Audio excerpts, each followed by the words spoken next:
Whose land is this? My land.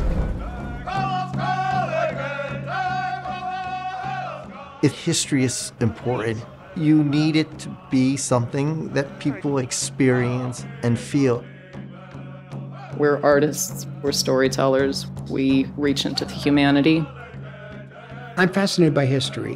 What are these stories? Who are these people? You're dealing with human beings and the human condition. We are excited to present the 2024 Records of Achievement Award recipients, David Grann, Martin Scorsese, and Lily Gladstone. The Records of Achievement Award is given to individuals who have fostered a broader awareness of American history as exemplified through the records we have available at the National Archives. David, of course, because he wrote an incredibly insightful book. Martin Scorsese, as he co-wrote the screenplay and also directed the film. And Lily Gladstone portrayed one of the key individuals in David's book and brought depth and humanity to that individual.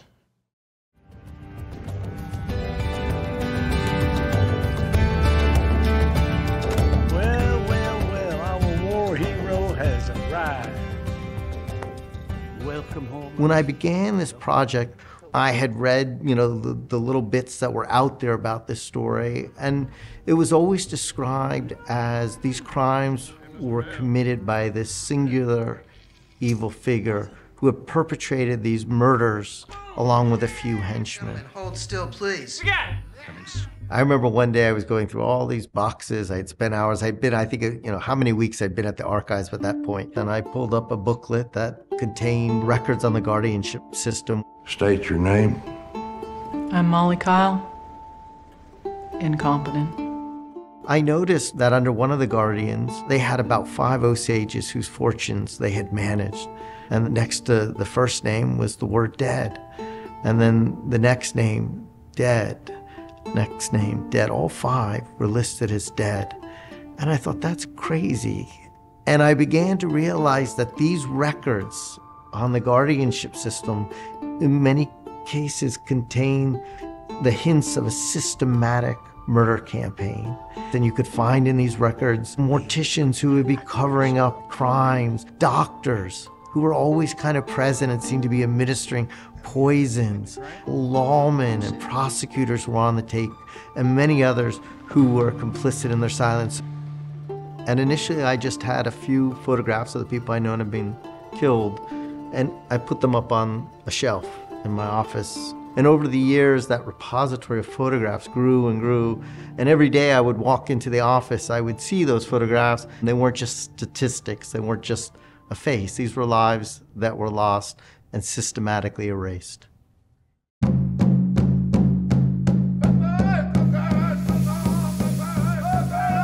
I don't know anything about the film business, but I am, like anybody, a film fan. And so when you suddenly hear that somebody like Martin Scorsese is interested in developing this history, you probably feel the way anybody would.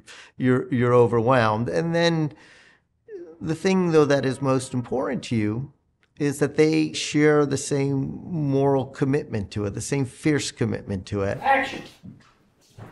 I started visualizing the picture as I was reading the book, and I found myself compelled to the story and the people. It's kind of a strange world they all inhabited, where friendship, love, it was all side by side with just blatant exploitation, extortion, murder. It hooked me right away. We had access to guardianship papers of Molly and Lizzie, and they gave us a priceless record, really, of day-to-day lives. Among these papers, we found, and this is what really helped us a great deal, Molly's recorded responses when the federal guys had interviewed her. And then there were the transcripts from the 3 trials that had testimony from Ernest, Molly, the Schoen brothers. We even had the transcripts and the proceedings of the Osage Tribal Council meetings when they made decisions about how to address these murders. In the case of Anna Brown, her family here on the west side have raised funds with an amount about $2,000 to $5,000 for the arrest and conviction of the murderer. A lot of the dialogue, a lot of what we constructed was composed from these transcripts. And at a certain point, it was Leo DiCaprio and myself and we were talking about the emotion of the story. The heart of the story is really Molly and Ernest. And he looked at me and said, "Hey, don't kill me, but I think I should play Ernest." I said, "I think you're right." First thing he said, "Well, the woman playing Molly is going to have to be amazing." And I saw Lily, and I said, "That's her." You can read these historical facts and know what the basic timeline is of things, but how do you flush out the humanity that's happening in the margins? I need you here. I'm right here, Molly. Molly was a real person, and this history is an open wound for this community. We were there in some ways fact-finding things that maybe weren't in the book, or just hearing stories from people and observing just ways to integrate what everybody was saying. Not only did she exude confidence and trust and simplicity and beauty, but also understood the politics of it, understood the cultural aspects of the whole thing, and lectured us on that. When she's on the screen, you can't look at anybody else. I mean, she's got it. I almost don't want to talk about an acting process when it comes to her. I just had to be there and receive what the community told me she needed to be. I watched an early screening of the film with members of the Osage Nation, including Margie Burkhart, who is Molly Burkhart's granddaughter. And Margie said to me afterwards, nobody else could have played Molly but Lily.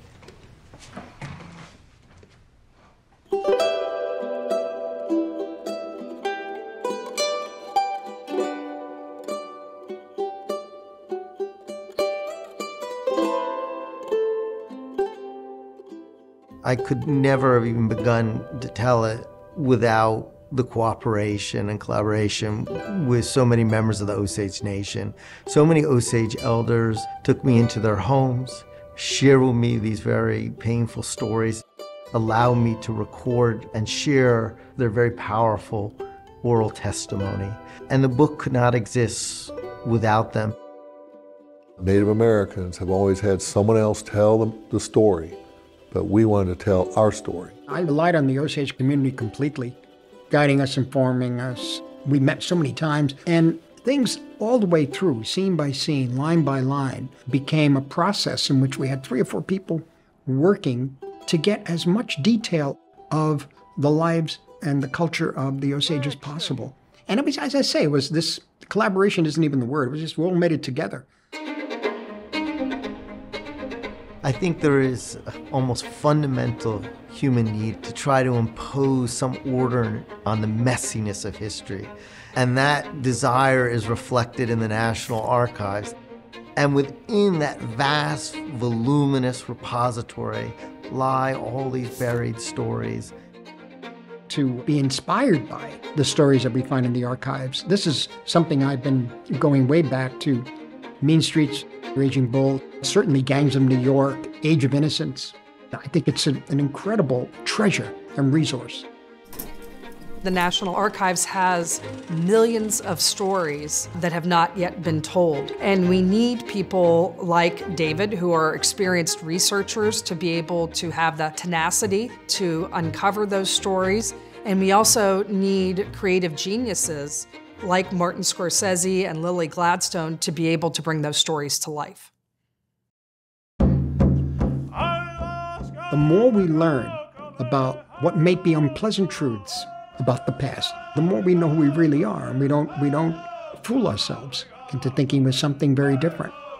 And we have to understand the past that way, or at best understand it as best as possible.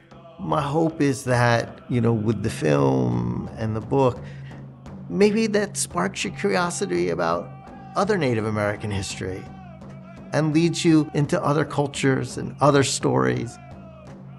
It's the way we figure out not only what happened in the past, but the kind of people and nation we want to be in the future.